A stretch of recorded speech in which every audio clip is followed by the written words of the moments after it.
Jangan lupa untuk subscribe YouTube channel Metro TV News dan nyalakan notifikasinya.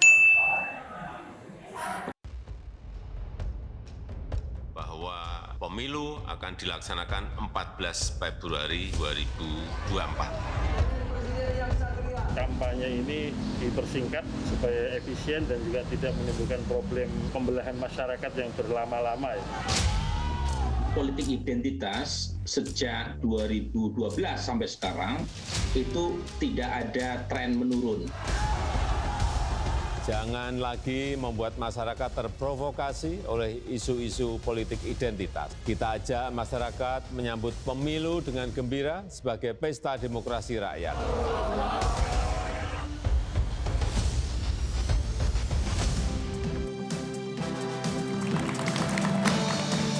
Baik, kembali di Indonesia Town Hall meneguhkan visi kebangsaan. Tadi sudah disinggung oleh Zelvia, ada teman-teman anak muda mahasiswa yang sudah hadir di Grand Studio Metro TV ini yang ingin juga bersuara, menyuarakan pendapatnya. Atau mungkin bertanya. Saya silakan, sudah ada Nur Hidayat. Nur Hidayat, boleh sambil berdiri, diperkenalkan dari mana juga kampusnya, apa yang ingin disampaikan atau ditanyakan, ke siapa? Assalamualaikum warahmatullahi wabarakatuh. Waalaikumsalam warahmatullahi wabarakatuh. Selamat malam, salam sejahtera untuk kita semuanya. Salam cinta, salam damai, salam persatuan. Kita memang berbeda tapi kita mesti bekerja sama. Perkenalkan, saya Dayat dari Serikat Mahasiswa Universitas Paramadina. Dan tadi sudah banyak sekali menerima poin yang saya tangkap. Cuman ada beberapa hal yang ingin saya respon. Pertama mengenai pemilu ya terutama. Mendengar kata pemilu, itu yang terlintas di benak saya adalah beragam perspektif yang bermunculan di level masyarakat. Beberapa masyarakat menilai bahwa pemilu merupakan ajang untuk perbaikan kondisi dan nasib bangsa Indonesia di hari yang akan datang. Ya. Tetapi masyarakat yang lainnya itu justru menilai sebaliknya, bahwa pemilu dikhawatirkan akan mengancam persatuan dan kesatuan bangsa Indonesia. Maka untuk memastikan pemilu 2024 yang akan datang ini akan mengarah kepada kemungkinan yang pertama, perbaikan kondisi bangsa Indonesia, atau justru mengarah kepada kemungkinan yang kedua, perpecahan bangsa Indonesia, menurut hemat saya yang paling utama adalah tergantung partai-partai politiknya. Sebab pikiran-pikiran masyarakat, sebagaimana yang sudah-sudah, sebagaimana biasanya, menjelang pemilu sedikit banyaknya dikendalikan dan disetir oleh partai-partai politik melalui banyak instrumen, sosial media, ceramah, seminar, dan lain sebagainya. Tentu hal ini akan menjadi konsentrasi kita. Oke. Dayat, dari jawaban bapak-bapak tadi meyakinkan Dayat nggak kalau kira-kira betul-betul akan komit nih untuk 2024 pemilu damai? Nah, makanya di sini saya ingin menanyakan beberapa hal sebenarnya. Untuk menguatkan optimisme kita sebagai masyarakat Indonesia yang hari ini sudah mulai kehilangan kepercayaan terhadap partai-partai politik. Seharusnya tokoh-tokoh, abang-abang yang ada di sana bisa mampu menjawab pertanyaan-pertanyaan seperti mengapa kita masyarakat Indonesia harus sumringah, harus bahagia, terlibat secara aktif di kontestasi pemilu 2024 datang. Apa imajinasi dan tawaran dari partai politik ketika kita berbuat demikian? Baik. Ini pertanyaannya untuk ya, dan bapak-bapak. apa jaminan 2024 mendatang pasca pemilihan kita masih utuh sebagai suatu bangsa? Oke, sip. Boleh? Intinya dari pertanyaan tadi itu muncul karena persoalan-persoalan yang lain, mungkin yang tadi disebutkan oleh Kasmara, selain itu persoalan pendidikan, persoalan ekonomi, kesehatan, agraria, lingkungan, dan hak asasi manusia masih belum tuntas. Dan itu di mana kedudukan dan peranan partai politik Dayat. begitu. Dayat, kita langsung jawab ya. Kita kasih apresiasi untuk Dayat yang sudah mewakili aspirasi anak muda, mahasiswa. Bagaimana tanggung jawab partai politik yang bisa menjamin nanti usai pemilu 2024 ini bangsa ini masih utuh, tidak terpecah belah. Namanya juga pesta demokrasi. Senang-senang dong, jangan khawatir seperti Harusnya Dayat. politiknya menyenangkan, bukan Saya perpecahan. senang kalau mahasiswa ini bertanya begini, pilih aja PKS, perbanyak kursinya, nanti kita rapikan negara ini. Ya. Masalahnya kita belum kasih kesempatan berkuasa. Jumlah kita baru 50, kalau kita Habib, jumlah besar, supaya dipilih kita konkret akan yang ditawarkan kerja. apa, Habib? Program kita cukup jelas.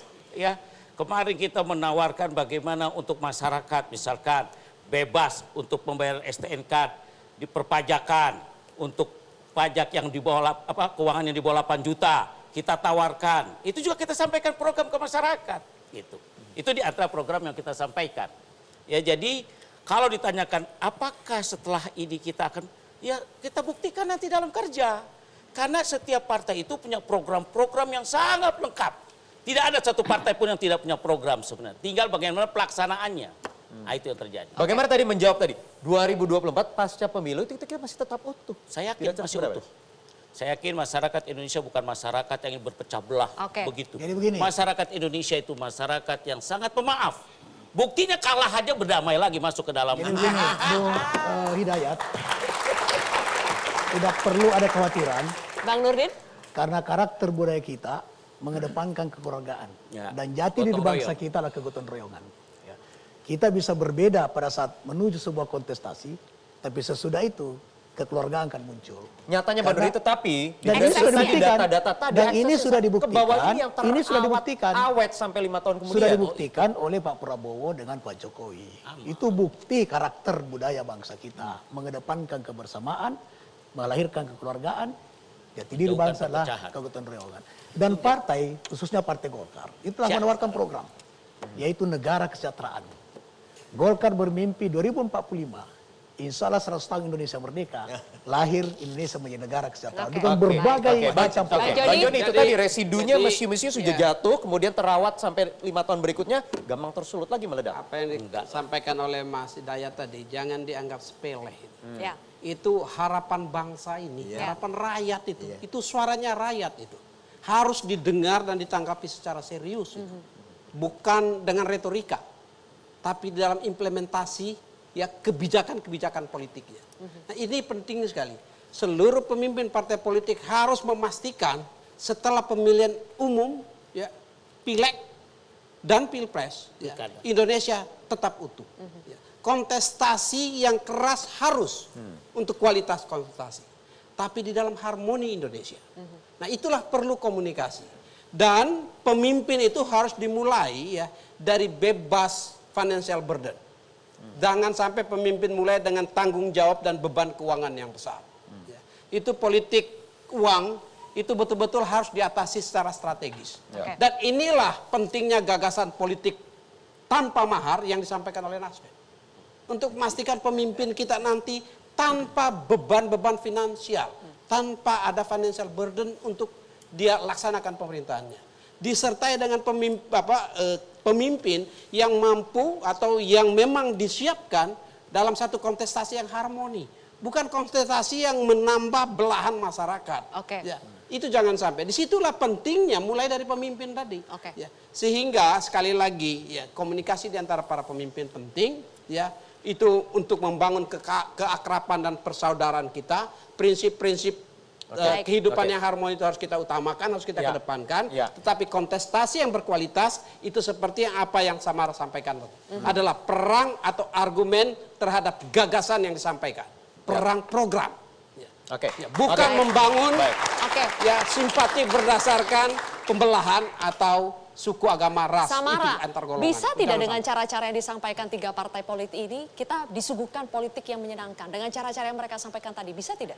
Kalau saya sebenarnya percaya jika partai politik mau, partai politik bisa melakukan itu. Karena kita harus akui bahwa infrastruktur terbaik di negeri ini adalah infrastruktur partai politik. Partai politik punya mesin partai yang sangat baik. Apalagi partai politik sudah melalui verifikasi pemilu KPU. Berarti mesin partainya sudah berjalan dengan sangat baik. Nah, karena itu menurut saya fair untuk partai politik misalnya mengkampanyekan atau misalnya mempromosikan masing-masing kandidat terbaik dari masing-masing partainya. Tapi bersamaan dengan itu saya kira infrastruktur dan mesin partai itu juga bisa dijalankan ke bawah untuk misalnya menggerakkan program-program yang mengena ke masyarakat. Sehingga kita tidak hanya di media mendengar hanya perkara kandidat saja, tapi juga perkara apa yang dibawa kandidat dari masing-masing partai politik. Dan saya optimis sebenarnya kalau partai mau, partai bisa. Pertanyaannya kemudian, ya Mas Hasim, silakan. Ini kan soal cara pandang ya. Kalau menurut saya, ya sekali lagi cara pandang penting. Mas Hidayat orang muda, saya juga masih orang muda ini Mas. Misalkan begini, ada gelas ya, itu separuh ada isinya air. Kita mau mengatakan apa? separuh berisi atau separuh kosong. Kalau kita menganggap separuh isi, maka kita optimis, masih ada sesuatu yang mau kita minum. Tapi kalau mengatakan ini separuh kosong, ya kemudian kita melangkah ini pesimis. Dalam pandangan saya, ini penting saya katakan begini. Electoral engineering atau desain kepemiluan kita ya, mesti seperti pemilu serentak pengalaman 2019 kemarin itu, kira-kira menuju kedamaian atau enggak? Dalam pandangan saya, menuju kedamaian. Ya. Karena pertarungannya itu tidak bebas-bebas amat. Maksud saya apa? Ada koalisi partai bersama-sama mengajukan calon presiden. Di satu sisi, itu pemilunya bareng dengan pemilu legislatif. Semua partai berkompetisi meraih suara untuk memperoleh kursi. Tapi juga harus ngerem-ngerem juga ini. Karena di satu sisi punya presiden yang, calon presiden yang sama. Itu di satu sisi ya. Kemudian untuk pemilu 2024 nanti misalkan. Nanti kira-kira kalau coblosannya 14 Februari, hari Rabu 14 Februari 2024, kira-kira 35 hari ke depan sudah bisa kita ketahui. Formally bahwa partai apa, dapat suara berapa, dapat kursi berapa, terutama di DPRD, Provinsi, Kabupaten, Kota.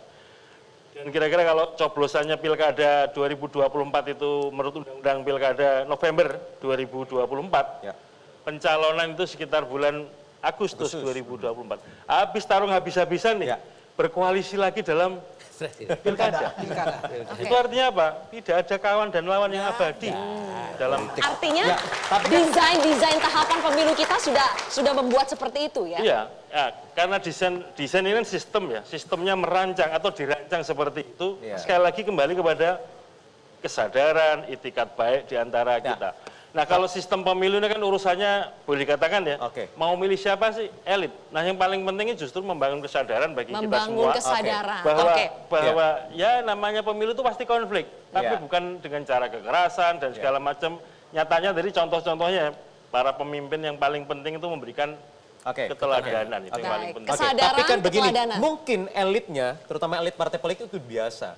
Di kami juga kalau lagi dialog, wah debat begitu ya. Setelah selesai ketawa-ketawa cium pipi. Tetapi yang di bawahnya ini gimana ya? Mas Wahyu, ini jangan lupa ya. Masyarakat kita ini sudah cerdas, Mas. Sering kita tanya, mungkin yang melakukan survei itu, hari-hari lah, misalkan begini, dalam pemilu, saya tanya, saya naik taksi, saya tanya, Mas, milih apa? Lalu dia cerita, dapat amplop nggak? Dapat Mas, dapat berapa? 4. Gimana ceritanya? Ya yang jadi tim sukses tetangga saya. Buktinya apa? Ngasih foto OPKTP. Saya tanya, di antara 4 itu ada yang dipilih nggak?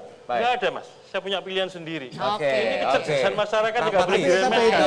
Itu menciptakan Mas Dayat masyarakat tadi ya, yang pragmatis namanya. Apakah kita ini kita menjamin lah bahwa bangsa masih utuh setelah pemilu? Bisa, bisa. Asal janji-janji dari partai politik ketika kampanye direalisasikan. Betul itu. Satu. Yang kedua, sila yang kelima. Partai politik saya harapkan fokus pada sila yang kelima. Yang masih istilahnya jauh dari panggang dari api. Ya, keadilan sosial itu paling jauh dari sila 5 sila itu yang paling jauh sila kelima. Yang paling jauh panggang dari api. Ini kuncinya. Selama tidak ada keadilan, selama masih ada gap yang luar biasa, maka tidak ada toleransi ekonomi namanya. Tidak ada toleransi hukum. Kita selalu diajak toleransi agama. Ekonomi tidak toleran kita ini. Ada kelompok yang sangat kaya raya. Sedangkan warga NU ada yang sampai tidak makan lah katakan, susah masih hidupnya. Jadi partai politik kita harapkan buktikan janji-janji ketika kampanye dan fokus pada sila yang kelima. Cananto?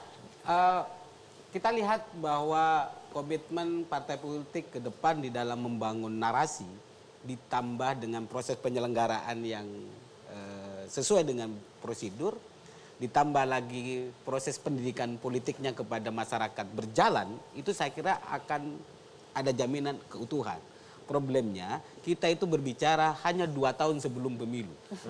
Setelahnya kita tidak berbicara tentang bagaimana mencerdaskan anak bangsa, mensejahterakan prosesnya seperti apa. Kita sibuk pasca pemilu, kita disibukkan dengan menyelesaikan pertarungan sampai 1 tahun 2 tahun, membangun koalisi dan sebagainya. Seharusnya partai politik segera membangkitkan diri agar masyarakat sesuai dengan janji-janjinya. Sebenarnya pertanyaannya, siapa yang berhak melakukan pendidikan politik. Tidak hanya partai politik, tidak hanya masyarakat, tidak hanya pemerintah, masyarakat sipil saya kira bersumbangsi untuk mencerdaskan anak-anak bangsa. Oke. Baik, kita masih ada satu segmen lagi, kita akan tagih lagi nanti komitmennya. Bagian mana mencari sosok tokoh pemimpin untuk yang akan datang? Kriterianya apa saja? Sesaat lagi, usai jeda.